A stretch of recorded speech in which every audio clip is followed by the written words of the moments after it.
বেনারস মানেই পুরনো বাড়ি, অসংখ্য ছোট ছোট গলি, মন্দির আর সেই সঙ্গে একটা নস্টালজিয়া। ট্রাভেল লাইফ চ্যানেলে আপনাদের সকলকে স্বাগত জানাই। আজ আমার বেনারস ভ্রমণের সপ্তম তথা অন্তিম পর্ব। আপনাদের পূর্বের যে 6টি পর্ব আপনাদের সঙ্গে শেয়ার করেছি, আশা করি কিছুটা হলেও তাতে আপনাদের উপকার হয়েছে এবং ভবিষ্যতে এই ধরনের ট্রাভেল রিলেটেড ভিডিও এই চ্যানেলে প্রতিনিয়তই আপলোড করব। তো আজকে বেনারসের রাত্রিবেলার মণিকর্ণিকা ঘাট এবং সেই সঙ্গে আমাদের যে মন্দির দর্শন সেইটা আপনাদের সঙ্গে শেয়ার করব।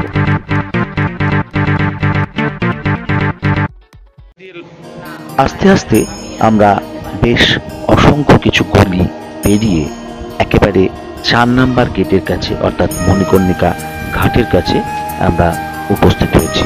এই হচ্ছে এই মণিকর্ণিকা ঘাটে পৌঁছানোর এন্ট্রান্স। আপনারা দেখতে থাকুন।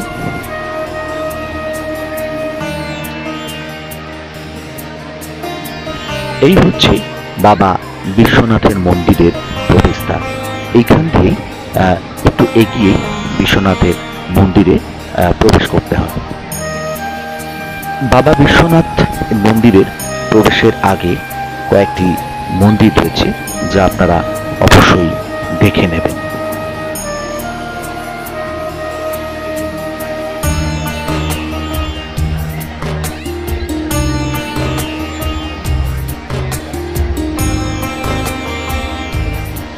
বাবা বিশ্বনাথের মন্দিরের প্রধান ফটকের সামনেই ব্যারিকেড করা রয়েছে, আর এখানে রয়েছে অত্যন্ত কড়া সিকিউরিটি।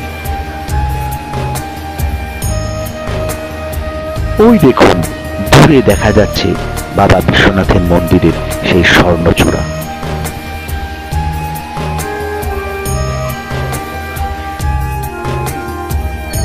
এই মন্দিরের পিছন চত্বরেই রয়েছে আপনাদের জুতো, মোবাইল রাখার জায়গা।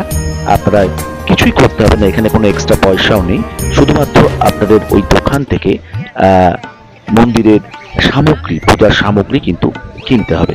তাহলেই আপনারা ওই দোকানে লকার যে রয়েছে সেই লকারের সুবিধা পেয়ে যাবেন।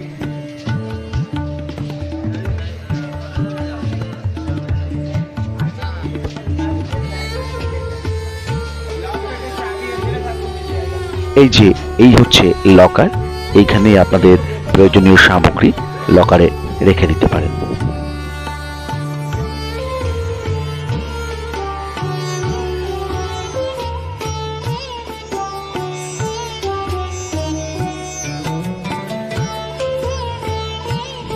বেনারস মানেই শুধু মন্দির আর মন্দির। আজকে বুঝতে পারলাম বেনারসকে কেন সিটি অফ টেম্পল বা মন্দিরের শহর বলা হয়। সত্যি অপূর্ব, অতুলনীয় কারুকার্য।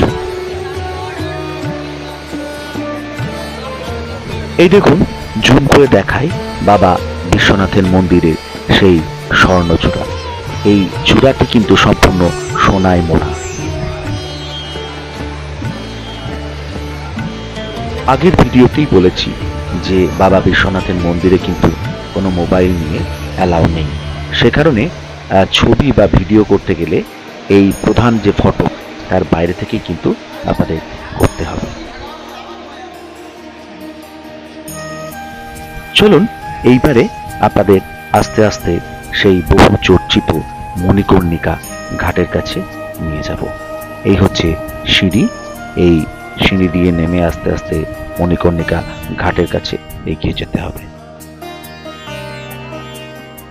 সত্যি কথা বলতে কি, দিনের বেলা এই মন্দির চত্বর একরকম লাগে, আর রাত্রিবেলা এই মন্দির চত্বর যেন আরো আরো মোহময়ী হয়ে ওঠে।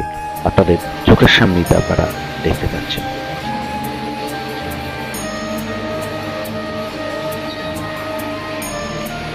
ইতিহাস সাক্ষী যে এই বাবা বিশ্বনাথের মন্দিরটি প্রায় 3 বার আক্রান্ত হয়।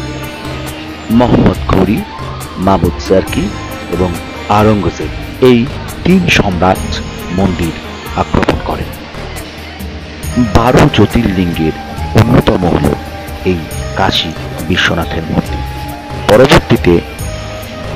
পরবর্তীতে 1780 সালে ইন্দোরের অহল্যাবাই হোলকার এই মন্দিরটি পুনর্নির্মাণ করেন।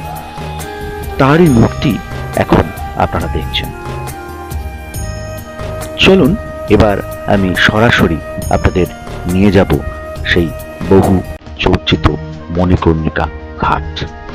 এই মণিকর্ণিকা ঘাটের সঙ্গে যে বিশ্বনাথ করিডোর, এই যে করিডোরটা, এটা বিশ্বনাথ করিডোর নামে পরিচিত। এটি আমাদের মাননীয় প্রধানমন্ত্রী নরেন্দ্র মোদীজি 2021 সালে উদ্বোধন করেন। এই হচ্ছে সেই মণিকর্ণিকা ঘাট, যেখানে কথিত আছে চিতা নাকি সর্বক্ষণের জন্যেই জ্বলে, অর্থাৎ 24 ঘন্টায় এখানে নাকি চিতা জ্বলে। আমি যতবারই এখানে এসে দেখেছি ততবারই কিন্তু আমি দেখেছি চিতা জ্বলতে। এর পিছনে কি কাহিনী বা এটা কতটা সত্য, সেটা একটা বিতর্কিত বিষয়। তবে আমি যতবারই এসেছি এখানে কিন্তু এইভাবেই চিতা জ্বলা অবস্থায় দেখেছি। তো আজ এই পর্যন্তই। আমার ভিডিওগুলি ভালো লাগলে অবশ্যই চ্যানেলটি সাবস্ক্রাইব করবেন এবং লাইক করবেন। সেই সঙ্গে আপনাদের পূর্বের 6টি পর্ব আমি এই ভিডিওর ডেসক্রিপশন বক্সে লিংক দিয়ে দেবো। আপনারা চাইলে ভিডিওগুলি দেখে নিতে পারেন। আশা করি অনেক তথ্য পাবেন এবং ভিডিওগুলি অবশ্যই আপনাদের ভালো লাগবে। সকলকে অসংখ্য ধন্যবাদ এই ভিডিওটি দেখার জন্য।